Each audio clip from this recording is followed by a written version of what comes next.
bem-vindo ao Creation Talk, uma conversa franca sobre as nossas origens. Esse programa é uma realização do Geoscience Research Institute para a divisão sul-americana e do Origins Museum of Nature, Museu de Ciências do Departamento de Educação, aqui em Galápagos. Hoje o nosso assunto é muito interessante e eu estou aqui com uma especialista, um convidado especial, é a doutora Ana Maria Garzon. E agora eu vou pedir para a doutora Ana Maria poder se apresentar para o pessoal que está assistindo e falar um pouco de você, doutora Ana. Tudo bem? Tudo bem. Primeiro que tudo, gostaria de agradecer pelo convite, que honra, muito obrigada mesmo. Para mim é um prazer estar aqui com vocês e falar um pouco assim de um tema tão controverso e tão interessante ao mesmo tempo, né? Para todos nós, sem importar a religião, crença, né? Sempre a pessoa vai se questionar de onde a gente surgiu, né? Como que a vida surgiu. Então é um tema assim muito interessante para todo mundo. E bem, eu primeiro que tudo, né? Eu sou colombiana. Eu moro no Brasil faz 7 anos e meio, quase 8. Eu vim fazer meu mestrado. Eu sou química farmacêutica de graduação. Aí eu vim fazer meu mestrado em química pura. E acabei terminando de fazer também o doutorado, também em Química. O mestrado eu fiz na UFMG e o doutorado na Unicamp. Então, morei bastante tempo em Belo Horizonte, foi muito gostoso, e em São Paulo, né? E atualmente estou fazendo pós-doc na Universidade Presbiteriana Mackenzie também. E, bem, a minha tese de doutorado no mestrado e também na graduação foi basicamente reações de síntese, né, para principalmente desenvolvimento de novos fármacos para diversas doenças, né? No mestrado foi antifúngicos, na graduação foi para possíveis tratamentos do câncer de próstata, e no doutorado foi para doenças inflamatórias crônicas como Alzheimer, cânceres, artrose, etc. Então, eu tenho uma experiência assim, de vários anos na síntese orgânica e da criação de moléculas. E por isso também meu interesse nessa origem da vida, porque a origem da vida é tudo a ver com química, com síntese, né? Síntese de moléculas mais complexas. Os biólogos não gostam de dizer, né, que a origem da vida pertence aos químicos, né, de a gente falar, eles dizem que é biologia, mas na verdade os biólogos são mais da parte de origem das espécies, né? E a gente seria mais da parte da origem da vida, que é conhecida também como evolução química. Exatamente. E Ana, por que eu te chamei para você participar aqui do nosso programa? Porque ultimamente, aí nos últimos meses, eu acho que no último ano, você tem feito muitas palestras sobre esse assunto, até porque Sim. Você pertence, né, ao TDI Brasil, e vocês estão para publicar um livro que também um dos assuntos do livro que trata é sobre origem da vida também, né? No caso, a origem inorgânica da vida. Sim, eu faço parte da Sociedade Brasileira do Design Inteligente, né? Pioneira na América Latina para a divulgação do design inteligente. Inclusive, fica a dica de vocês darem uma olhada no canal do YouTube da TDI Brasil, também no site tdibrasil.com. E tem sido um tempo muito gostoso, de muito aprendizado, né? Porque a teoria do design inteligente está sendo a rival, né, do paradigma atual nas ciências da vida, né? Que tem a ver com a teoria da evolução. Então, bem interessante fazer parte dessa revolução. É muito legal. E eu acho importante esse momento que a gente está passando, porque é uma oportunidade para a gente mostrar para as pessoas que nós que acreditamos nessa ideia, né, que é diferente do paradigma atual, não é só uma ideia filosófica, né? É algo que tem embasamento científico, né? Ou religioso, tem embasamento científico, né? Bastante. Eu acho que, como diz o professor Dr. Eberlin, né, que é um dos grandes divulgadores no mundo e no Brasil, um dos principais também, ele diz assim, a teoria do design inteligente é a ciência na mais pura essência, né? E eu concordo plenamente com ele. Depois a gente pode conversar melhor por que seria assim. Com certeza, é muito interessante e é por isso também que a gente está fazendo esse programa aqui, para que as pessoas possam conhecer mais e ter argumentos, né, que apoiem a sua crença, argumentos científicos, porque a nossa fé ela tem que ser racional, né? Então, quando a gente fala Concordo. né, de criacionismo, por exemplo, não é só por acreditar na Bíblia, mas é porque eu também tenho evidências científicas que apoiam essa minha fé, né? Sim, sim. E nisso o criacionismo e o design inteligente, eles concordam em muita coisa, né? As conclusões são bem parecidas. Então, ambos, para quem é cristão, como é o nosso caso, né? Fortalece muito a nossa fé, porque a gente sabe que não está acreditando em algo irracional, senão são coisas que têm a ver, assim, com ciência, mas também com nossa fé. E acho interessante, porque Deus, para os que somos cristãos, né, sabemos que Deus, ele se revela através da palavra de Deus, né, que é a Bíblia, e também através da natureza. E como ele é autor de ambos os livros, eles devem ter uma coerência, né? Então, Exato. quando a gente encontra que tem essa coerência, e uma coerência não forçada, porque tem alguns que tentam forçar, né, esses dois livros, aí fica difícil, mas quando você vê que tem uma harmonia que se ajusta naturalmente, é muito gostoso, assim, essa sensação, né, que dá de Deus que eu creio, Deus que criou todas essas coisas, né, então é fantástico ver isso. Exatamente. Mas antes da gente ir para o nosso assunto, eu tenho alguns recados para dar para vocês.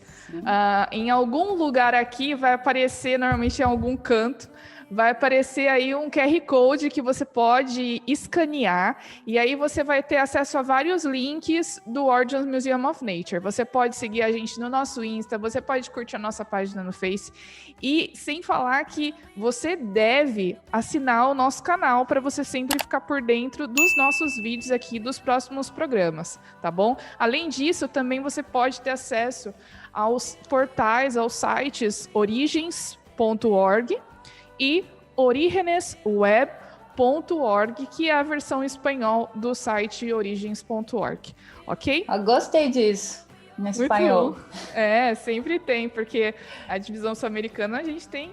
Todos os países falam espanhol, exceto o Brasil, então a gente tem que dar uma atenção, Pois né? é. E quem Falando sabe. nisso... pode falar, desculpa. Não, quem sabe a gente pode gravar uma versão desse programa em espanhol, né, Ana? Nossa, seria eu super topo. Bom, eu queria inclusive aproveitar para convidar vocês, porque a gente está planejando com a Sociedade Brasileira de Design Inteligente em fazer o primeiro congresso ibero-americano do Teoria do Design Inteligente, que incluiria então a América Latina toda, também a Espanha.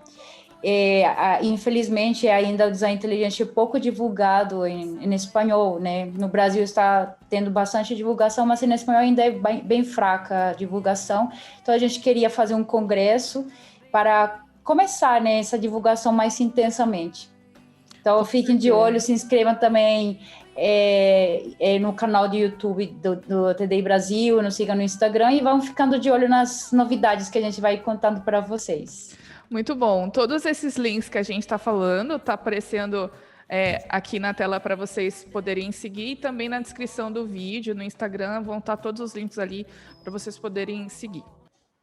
Uhum. Mas, Ana, então vamos para os nossos tópicos, para a nossa discussão aqui, a nossa conversa, porque o paradigma da evolução, no seu geral, em todos os seus aspectos, ele é apresentado pela mídia, pela sociedade, enfim, pelos órgãos de divulgação científica como sendo algo fato.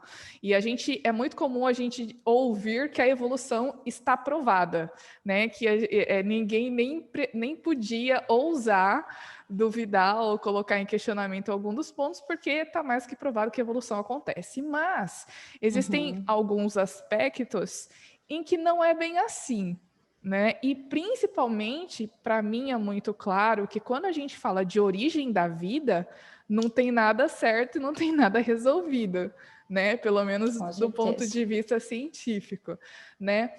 Em relação aos modelos de origem da vida, será que a gente pode considerar esses modelos como científicos?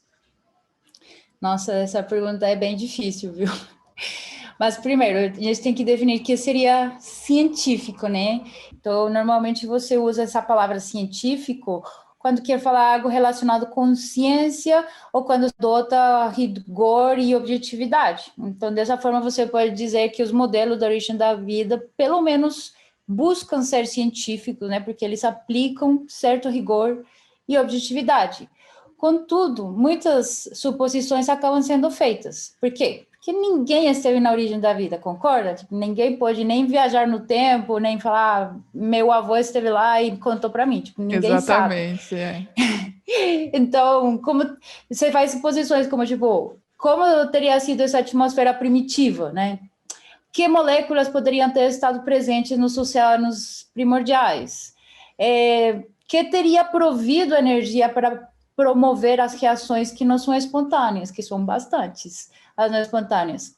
Então, você tem que fazer muitas suposições.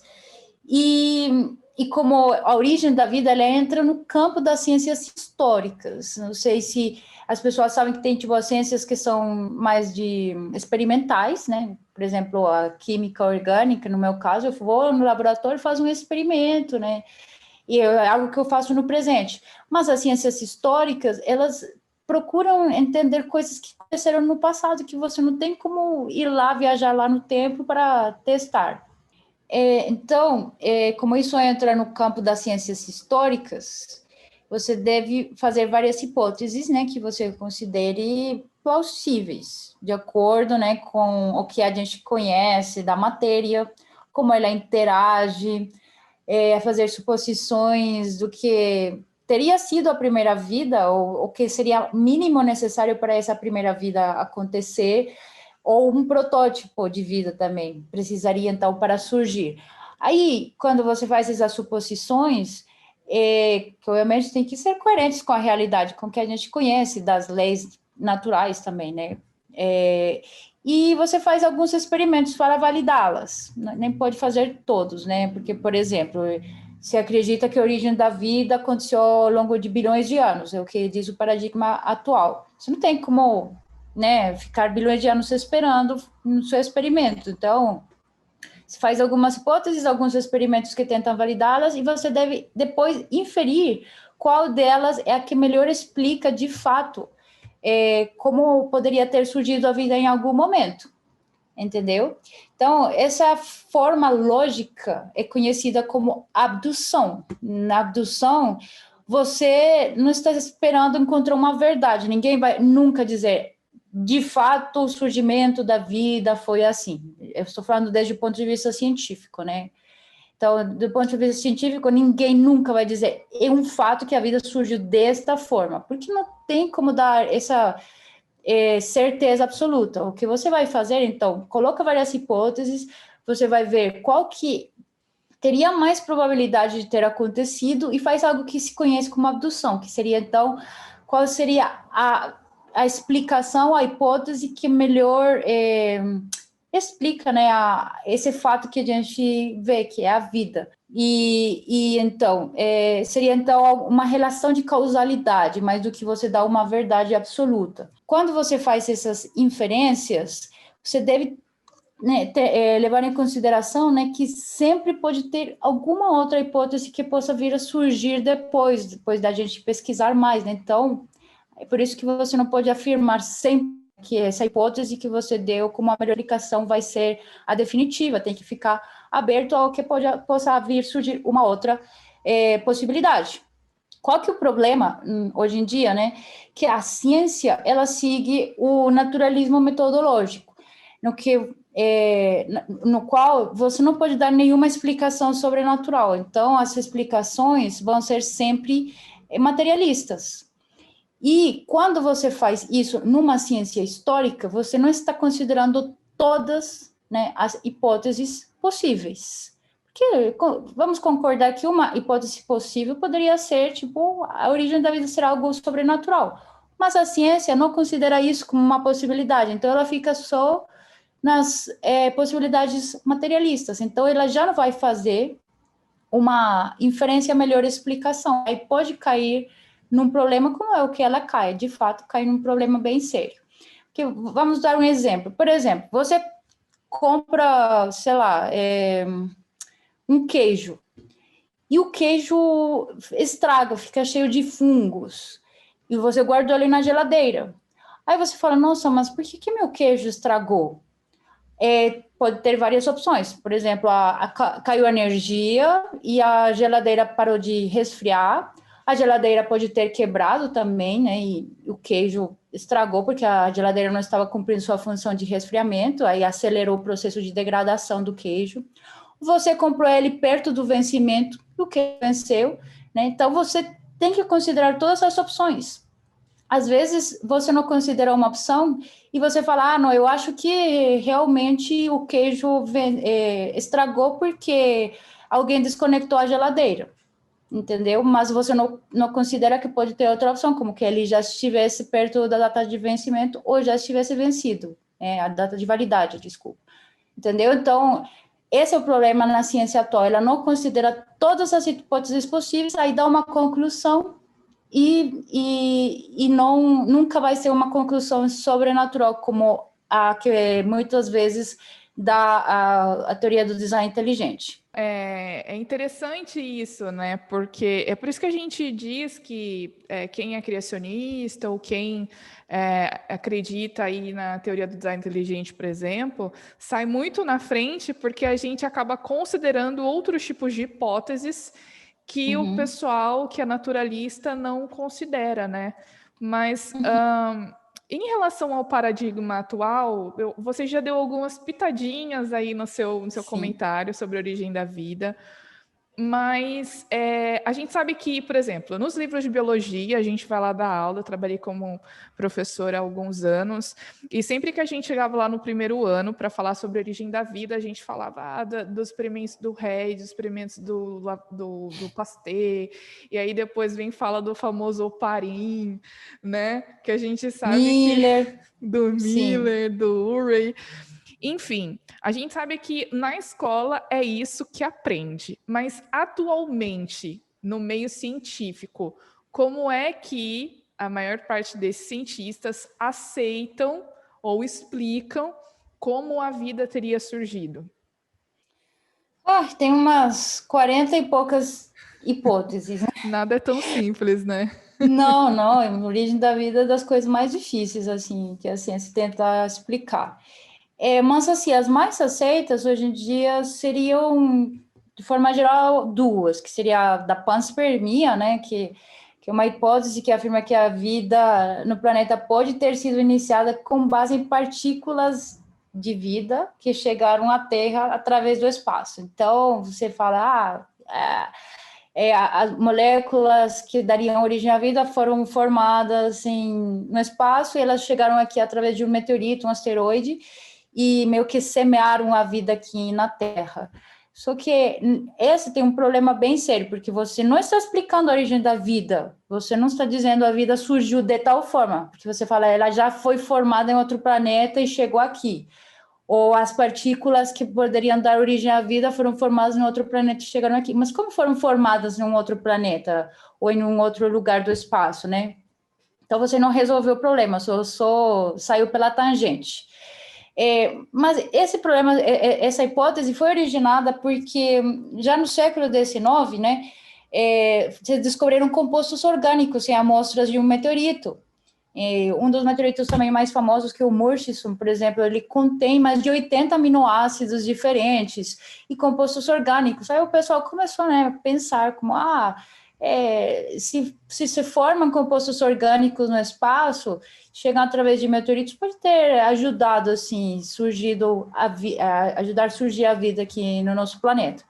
E outra opção bem comum, outra hipótese bem comum é a mesma da teoria do Oparin-Haldane, né, que eles falam que nos oceanos primitivos, ou numa sopa primordial, né, surgiram moléculas orgânicas a partir de compostos muito simples, né, como, por exemplo, vapor de água, metano, hidrogênio e amônia.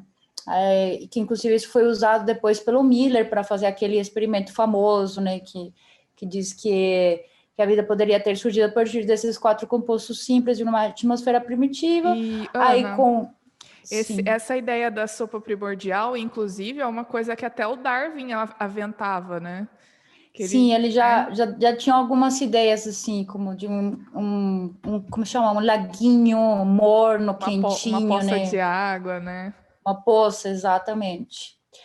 Ele não, ele tentou nunca falar assim da origem da vida, foi mais dessa origem da espécie, mas ele tem algumas cartas que ele compartilhava com um amigo dele, que agora eu não lembro o nome, mas ele deixou assim, né, no ar, que poderia ter surgido assim numa poça.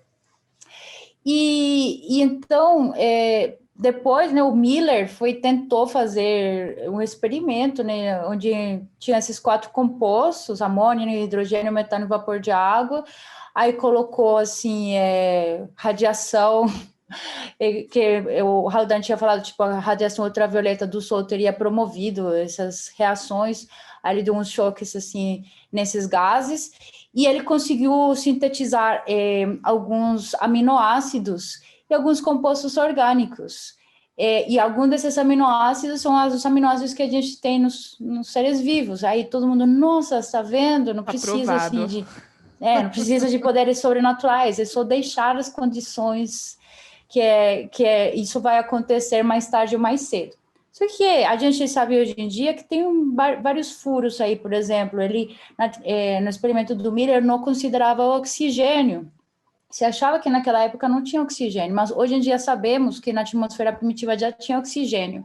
Foram encontradas umas rochas bem antigas, bem assim, dos primórdios da Terra, já se encontra oxigênio, já estava presente. Então, o experimento do Miller fica completamente invalidado por causa disso, embora foi um experimento bem importante, né? Mas, bem, e primeiro, ele teve que planejar o experimento, ele teve que colocar quantidades certas, estar separando os compostos, analisando o que formou, o que não, e Ele sem contar que ele, planejou, né, Ana?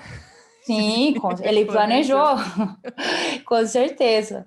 E não foi pelo acaso, né? Exato. E ele encontrou vários compostos, sim, não todos, não estão todos os aminoácidos que a vida usa, tem alguns, só que estão em misturas, né? Vocês lembram que são enantiômeros, né? Da mão esquerda, mão direita, né?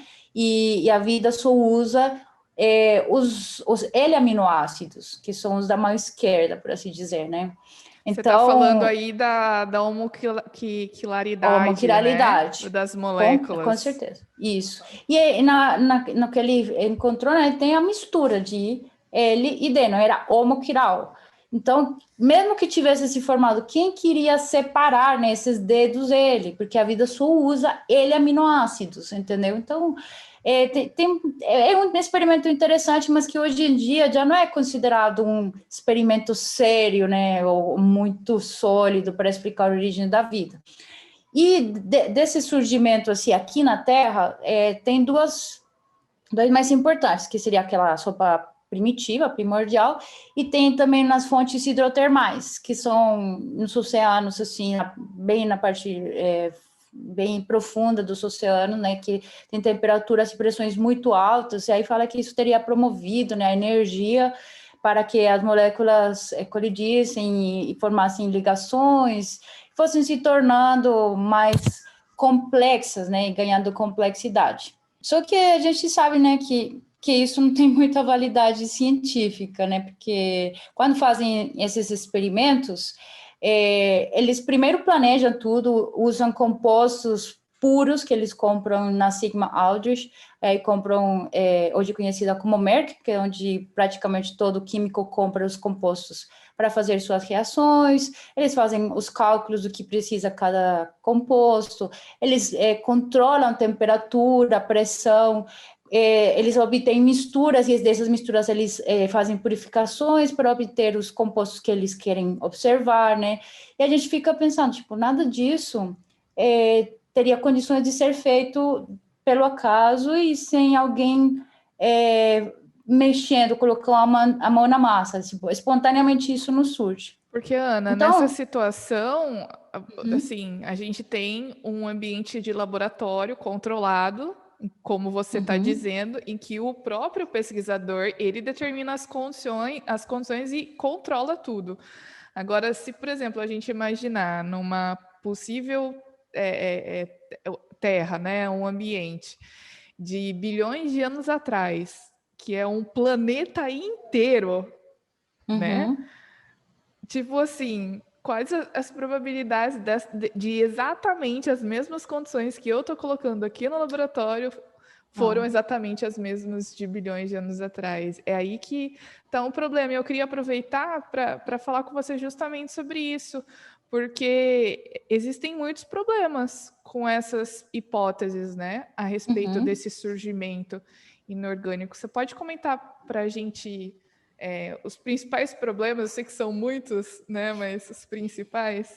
Bom, primeiro, né, que isso de ter surgido espontaneamente é bem complexo, porque a maioria das moléculas são necessárias para formar a vida, elas não surgem espontaneamente, né? Elas precisam de uma energia, de injetar energia na reação para acontecer as ligações que precisa para formar o produto desejado. Então, esse seria um dos problemas. Não tem energia desse nível tão grande para você produzir essas moléculas. Segundo, até poderiam ser formadas essas moléculas com temperaturas altas, como se diz que aconteceu nas fontes hidrotermais submarinas, mas essa temperatura, ao mesmo tempo que ela formaria os produtos pelo fornecimento de energia, ao mesmo tempo degrada os compostos. Você vê nos artigos científicos falando assim, a gente conseguiu obter os produtos, mas eles duraram uma semana, horas, minutos, eles degradam. Então, se formam, mas já se degradam. Então, esse seria outro problema, né? Nada adianta formar, mas degradou. E também, outra coisa, se você formar, vai ter algumas misturas que são, mesmo no laboratório, que você tem todas as condições controladas, por exemplo, para produzir ribose, que é o açúcar dos ácidos nucleicos, você faz umas reações muito complexas, e dessas você obtém uma mistura de muitos açúcares, mesmo sendo feita por um químico super experimental. Você vai ter uma mistura da qual você vai extrair a ribose e vai obter só 1% da massa, do peso total, vai obter 1% de ribose. O outro é contaminação, ou produtos que você não queria que fossem obtidos. Então, quem que separou, né, os compostos necessários para a vida? E outra, tipo, quando você vai analisar as condições de síntese dos diferentes compostos, por exemplo, ribose, bases nitrogenadas, as ligações fosfato, os aminoácidos, a ligação peptídica para formar as proteínas, tudo isso, cada uma dessas reações requer condições diferentes de temperatura, de pressão, de compostos auxiliares das reações, são muitos detalhes. Tipo, cada um são diferentes, são extremos. Por exemplo, uns precisam pH básico, outros precisam pH ácido.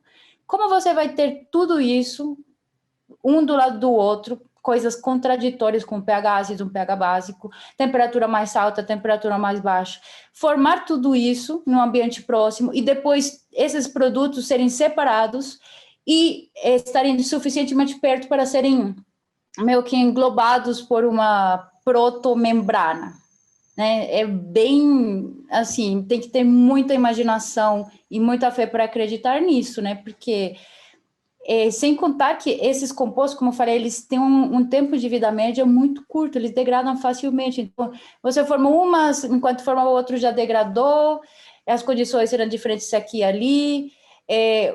Teria que ser muitas coisas muito acertadas no momento exato, no ponto exato, todo mundo pertinho, entendeu? É muito forçado. Quando a gente ouve esse tipo de coisa relacionado a um assunto que já estava sendo afirmado como certo, como fato, faz a gente pensar, né? Tipo, não, peraí, as coisas não estão tão bem estabelecidas assim. Mas Não. também é importante a gente, eu acho que é importante a gente pensar pelo outro lado, né? Porque as pessoas que são ateus, por exemplo, né? E muitos cientistas são ateus. Essa eu acho que é a hipótese mais próxima que para eles é plausível a respeito da origem da vida, porque se eles não sabem agora, em algum momento eles vão descobrir, né? E para a gente que tem a crença num Deus, que é criador, que planejou, e a gente crê que foi ele que criou a vida, né? Também, não, da mesma forma como você não tem como provar a origem inorgânica espontânea, a gente não tem como provar que Deus. Eu acho que tem aquele livro que o título que chama que eu não tenho fé suficiente para ser ateu, né? Tipo, para Sim, você acreditar que essas coisas tinham que ter estado em condições muito específicas, né? Na quantidade correta, na concentração correta, no lugar correto, temperatura correta, pH correto. é absurdo. Não é? É muita fé que tem É que ter para muita fé. acreditar nisso, né? E, Uhum, Ana, para a gente ir terminando o nosso papo aqui, eu queria, porque o nosso programa fala sobre ter uma conversa franca, né, sobre os assuntos uhum, das origens. E é lógico que nesse caso da origem da vida, a gente tem muitas razões para duvidar da origem espontânea e que não tem problema nenhum a gente crer que nós somos planejados e que nós somos criados em algum momento por um Deus que é inteligente, que é mantenedor e etc. Né? Mas, ao mesmo tempo, nós não sabemos de todas as coisas. Nós não temos todas as respostas. E é importante a gente ter a consciência também de que a Bíblia não é um livro de ciência, e por mais que nós tenhamos a natureza, a gente também ainda não chegou em todas as respostas. uhum. Então, na sua opinião, assim, você como cientista, você como uma pessoa que acredita que existe um ser inteligente que planejou todas as coisas e criou todas as coisas, qual que seria a questão mais, não sei se talvez complicada ou difícil, da gente poder defender ou tentar explicar sob a perspectiva do TDI, por exemplo, né, ou do criacionismo, no caso. Se diz sobre a origem da vida ou é no geral que a TDI defende? Talvez sobre a origem da vida, eu acho que talvez seja um assunto que seja um pouco mais tranquilo, mas existem outros aspectos relacionados à origem que talvez a gente tenha um pouco mais de dificuldade em dar uma explicação, talvez científica, ou para uma outra pessoa, né? Porque às vezes você está conversando com alguém, por exemplo, chegou essa semana aqui no museu um visitante. E aí ele chegou aqui no museu e ele perguntou do que era o museu. E eu disse que era um museu de ciência, né? E aí ele falou assim: ah, tá, mas vocês são aqui da igreja? Eu falei: sim, nós pertencemos à educação adventista. Ah, tá, porque eu queria saber o que tem aí dentro, porque eu não queria que entrasse em contradição com o que eu acredito, né? E aí ele começou a conversar Nossa. comigo, porque ele disse que era ateu e etc, né? E ele Ah, começou a conversar comigo e começou a questionar algumas coisas, porque na cabeça dele, quem é crente é assim, né? Tem aquele cabresto e não consegue ver as coisas, e não consegue aceitar, por exemplo, ciência, né? E infelizmente tem gente que se diz cristão e não aceita a ciência, né? Infelizmente tem essas pessoas que acabam dando esse mau testemunho. E aí tem uhum. alguns assuntos que ele estava conversando comigo e que quando a gente estava conversando eu realmente pensei assim, poxa, eu não estou preparada ou talvez esse assunto seja complicado da gente poder explicar sobre a perspectiva criacionista, né? Agora, para você, qual que seria esse assunto?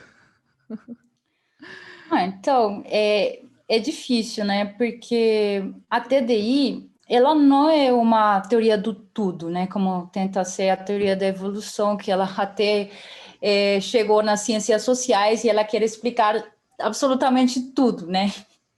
Psicologia, a sociologia, tudo. Já a teoria do design inteligente, ela é minimalista, ela não quer ser a teoria do tudo, e não quer explicar tudo, porque ela tem um pressuposto bem simples, que é assim, vamos estudar de forma científica os padrões que a gente encontra na natureza que possam referendar ou, inclusive, descartar. Olha o interessante, o design inteligente não fala, tudo foi criado e tudo foi planejado, porque ela também detecta que algumas coisas acontecem ao acaso, com certeza, tipo, cair uma folha, por exemplo, aconteceu pelo acaso, mais ou menos, né, porque também tem um tempo de vida, do ciclo de vida das árvores e tudo, mas tem coisas que podem acontecer, sim, por degradação, ou por coisas espontâneas, né, que possam acontecer, mas na TDI também você procura encontrar a ação de uma mente inteligente como causa de um efeito.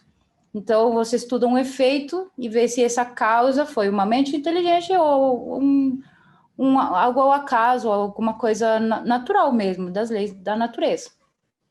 Então, sendo assim, a origem da vida é algo muito difícil de explicar.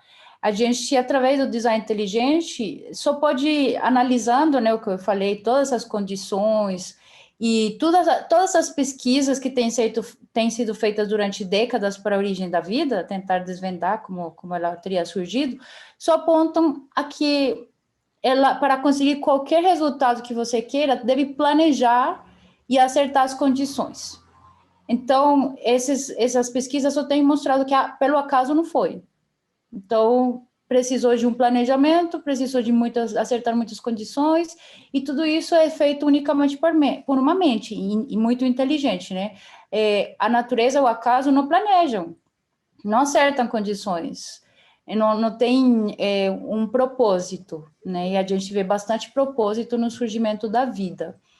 Então, essa seria uma das questões difíceis, dar os detalhes de como aconteceu a vida, como surgiu. A gente sabe, não foi por processos naturais, foi feita com propósito e foi feita pronta, não foi umas moléculas aqui, outras ali, elas se juntaram, não. Foi já a primeira célula, o primeiro ser já foi feito pronto. É a conclusão que você chega a partir do design inteligente.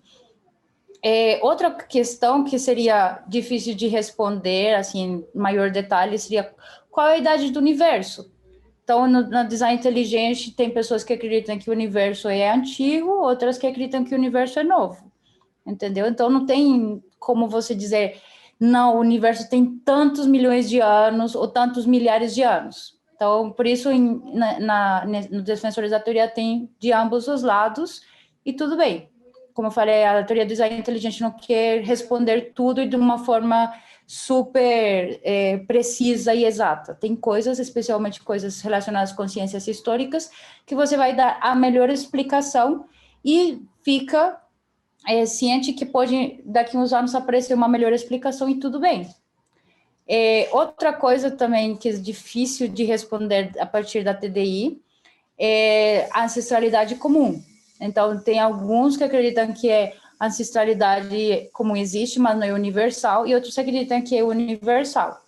Mas, pelo que eu tenho visto, a minha percepção, inclusive também a minha própria, é que a ancestralidade comum não é universal. Ela é comum, sim, a gente acredita ou eu acredito, né, que existiram ancestrais comuns de diversas espécies, mas que esse ancestral não ultrapassou a família, taxonomicamente falando, né? Embora tenha alguns, por exemplo, Michael Big, que ele não vê problema que tenha um único ancestral comum, universal, né? Mas aí eu discordo, e vários no design inteligente discordam, né? Então, essas são, assim, as questões um pouco difíceis de você dar uma opinião, assim, super precisa, ou dizer que tem unanimidade. O importante disso é que nenhuma delas tira que foi uma mente inteligente que orquestrou esse processo, orquestrou as condições para obter um resultado específico. E nisso eu quero fazer a diferença de que eu não estou falando de uma evolução guiada, porque isso não existe. Tipo, ou você acredita na evolução ou você acredita no design inteligente. Não pode Inclusive, ter uma Ana, mistura de ambas, né? a gente, São contraditórias. a gente conversou sobre isso no episódio passado. A gente falou sobre a literalidade dos dias da criação. Nós conversamos com um pastor que é especialista em hebraico. E a gente Uau. tocou nesse tópico exatamente porque tem pessoas que tentam agregar a teoria da evolução com a questão do relato da criação, né? Uma tentativa de juntar os dois. Mas aí, peraí, a gente não pode incorrer nesse erro também, que são as duas coisas não podem coadunar, né? Essa questão do evoteísmo que você está falando, né? Uhum. Concordo plenamente. São coisas contraditórias. É como dizer, água e óleo é a mesma coisa. Não, você não pode misturá-los. Não, é estranho, sabe? Ou você nega um ou você acaba negando o outro. Exatamente. Fazendo isso. Exatamente. Então, enfim, eu acho interessante a gente tocar nesses pontos justamente para dizer que nós não temos todas as respostas também, né? E é para isso que a gente usa a ciência, né, Ana? Porque, tipo assim, tem muitas pessoas também que afirmam que, ou por nós sermos criacionistas bíblicos, ou, por exemplo, afirmam aí que o TDI é pseudociência, etc., e que, por causa disso, a gente não pode usar o método científico para fazer as nossas pesquisas, né? Mas mesmo tendo a nossa cosmovisão, a gente pode sim usar a ciência, e é por isso que estamos aqui discutindo ciência, né? Para poder encontrar argumentos, né, que sustentam a nossa cosmovisão, né? E isso que é importante a gente deixar claro. Por mais que nós sejamos criacionistas, por exemplo, o pessoal do TDI, a gente pode sim fazer ciência de qualidade, mesmo tendo uma cosmovisão diferente do que os evolucionistas, por exemplo. Sim, com certeza. E uma ciência de maior qualidade, porque os evolucionistas, eles meio que tentam fechar o assunto e não dar abertura a outras possibilidades. Eles ficam, assim, fechados mesmo. É desse jeito, não pode ter algo sobrenatural. Já a gente, na TDI, por exemplo, ele é aberto a tanto processos naturais como processos sobrenaturais, que assim você pega todo o leque de possibilidades e pegando todos, você pode fazer a inferência, a melhor explicação de um evento, de um fato, de um fenômeno. E como eu falei, mesmo dentro do design inteligente, você pode falar, sim, isso foi por processo natural, ou não, isso foi planejado. Então, é algo importante, de novo reforçando, tipo, não importa se o universo tem bilhões, ou tem milhões, ou tem milhares de anos, né? O importante é, tipo, o que diz o surgimento do universo? Ele indica que ele surgiu por processos naturais? Teve ou surgiu origem, por né? ou surgiu por uma mente inteligente, teve uma origem. E a gente vê que tudo indica que teve uma origem e que teve que ser formado por Deus. Ou no design inteligência não fala Deus, né? Você fala um designer, porque tem... Quem não sabe, no design inteligente, ele é tão científico, por assim dizer, que ele aceita pessoas de todas as cosmovisões, como deve ser a ciência, né? Porque a ciência, você está tentando analisar processos naturais, ou eventos, ou fenômenos. Então, ao você não misturar com religião, você pode ter pessoas de outras cosmovisões, que é o que acontece no design inteligente. Aí você vai encontrar muçulmanos, judeus, agnósticos, inclusive até ateus. Mas, para você saber quem que seria o designer, alguns acreditam, inclusive, que são ETs, mas também não explicam como os ETs surgiram, que seria o outro problema. A gente usando a filosofia e a teologia, pode chegar que os atributos desse designer são exatamente os que a Bíblia descreve como sendo os atributos de Deus. Então, para mim, é muito claro. Eu quero aproveitar que você tocou nisso, justamente para a gente diferenciar. Você explicou aí o TDI, né? Que o TDI não se importa em quem é esse ser, só que ele existe e que ele planeja e direciona processos, né? Já o criacionismo bíblico, ele deixa muito claro que quem é esse ser é Deus.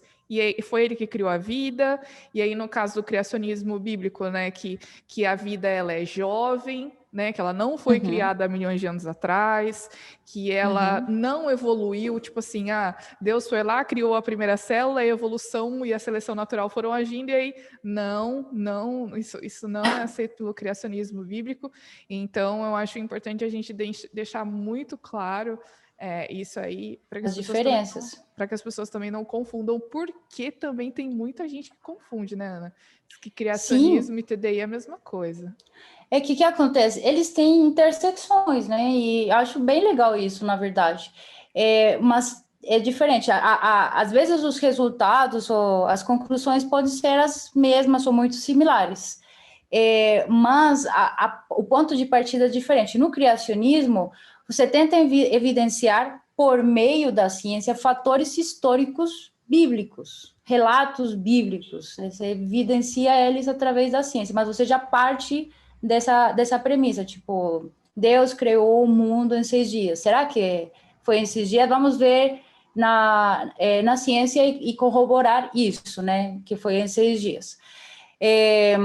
Aí a TDI não, ela parte assim, como a vida surgiu? Essa é a pergunta que faz a TDI. Seriam processos naturais? Seria uma mente inteligente que a fez, né? Aí você estuda, analisa, chega na conclusão. Processos naturais não teriam dado conta, foi uma mente inteligente. Ótimo, essa é a conclusão científica. Aí você já entra no campo da filosofia e da religião, da teologia, e fala, bom, e o que nos mostra esse designer? Que atributos ele tem? Como ele se comporta com a sua criação? E aí você vai tecendo, vai dilucidando, né? Vai chegando na conclusão, esse Deus é o Deus bíblico, né? Tipo, tem toda a relação com o que ele deixou, os sinais dele na natureza, entendeu? Então, por isso que eu acho que o criacionismo e o design inteligente, eles se colaboram bastante. E eu acredito que a grande maioria dos TDIstas, que é como se diz, as pessoas do design inteligente, sejam do criacionismo, sim? Porque é a melhor explicação para esse designer, entendeu? Se fosse universal, esse ancestral comum, que é chamado como LUCA na ciência, o último ancestral comum universal, você encontraria que existiria um único código genético, mas você encontra, na verdade, que existem vários códigos genéticos. Eu tenho uma palestra sobre isso, mas depois a gente pode conversar, ou eu te deixo o link para você colocar, quem quiser aprofundar nisso. Então, não temos um único código genético, temos vários, inclusive no mesmo organismo pode ter 2 códigos genéticos diferentes. Então, isso já tira uma das possibilidades da ancestralidade comum. Também temos encontrado recentemente os genes órfãos, né, que existem organismos que possuem até 50% de genes únicos, que não tem como detectar similaridade de sequências desses genes em outros organismos. E isso é observado tanto em leveduras, plantas, animais e humanos. Então, como que surgiram esses genes únicos? Se a gente tivesse um ancestral único, universal, teria alguma relação entre genes, mas esses genes são únicos em cada espécie, né? Então, isso é bem interessante. Outra coisa, né, é que quando fazem essas similaridades genéticas, aquele 98% similar com um chimpanzé, 50% similar com banana, já ouviu falar, né? Que a gente é 50% banana. Eles usam apenas 2% do nosso genoma para fazer essas comparações. Não usam o 100% do DNA, né? O 2% do DNA, desculpa, que é o genoma. E não é usado 100%. Então, você usa só uma pequena porção do DNA para dizer a gente é similar 98%, não igual. E essa similaridade também tem que fazer um monte de suposições ou de acomodações, né, para dizer, esta proteína, essa sequência é similar a esta sequência. Então, não é exatamente igual, tá? E outra coisa interessante também, quando a gente vai ver as proteínas, tem um estudo, por exemplo, dos chimpanzés e dos humanos, mostra que a gente tem 80% de diferença nas proteínas. Mesmo supostamente tendo 98% de similaridade no 2% do DNA, é 80% diferente em proteínas. né? Então, aí mostra algo muito interessante que é conhecido como splicing alternativo, que um gene pode dar como resultado uma ou mais proteínas. Então, até pode ter uma similaridade no genoma, mas os resultados orgânicos, que seriam as proteínas, são bastante diferentes. Então, a gente é muito diferente, inclusive com os mais próximos segundo a evolução. E o último seria a explosão cambriana, né? De um momento ao outro apareceram todos os body plans que existem na natureza, assim, foi de um momento ao outro, uma explosão, por isso chamam. Então, isso também é algo bem em contra dessa ancestralidade universal, né? Exatamente. Bem, esse era um ponto de vista só. Essa questão da explosão cambriana é interessante e a gente vai ter um programa que nós vamos falar sobre paleontologia e realmente é um argumento interessante porque você vê que de uma hora para outra surgem muitos filos diferentes no registro fóssil, com planos corporais diferentes, né, segmentação, um monte de coisa, e que não existia antes. Então, tipo, da onde veio, né? Se tudo tem que ir de um processo lento e gradual. E a partir de um único organismo. Não faz sentido, né? Exatamente. Mas, Ana, eu acho que é isso. Muito obrigada pela sua participação. A nossa conversa foi muito boa. E quem sabe a gente não volta aqui para tratar de outros assuntos. Mas brigadão por ter aceitado o nosso convite. Muito obrigada. Foi um papo bem gostoso. Espero ter sido clara e um abraço. A gente continua se encontrando mais vezes. E para você que está assistindo, a gente se vê no próximo episódio. Não esquece, como disse Louis Pasteur, pouca ciência nos afasta de Deus, muita nos aproxima. Até o próximo.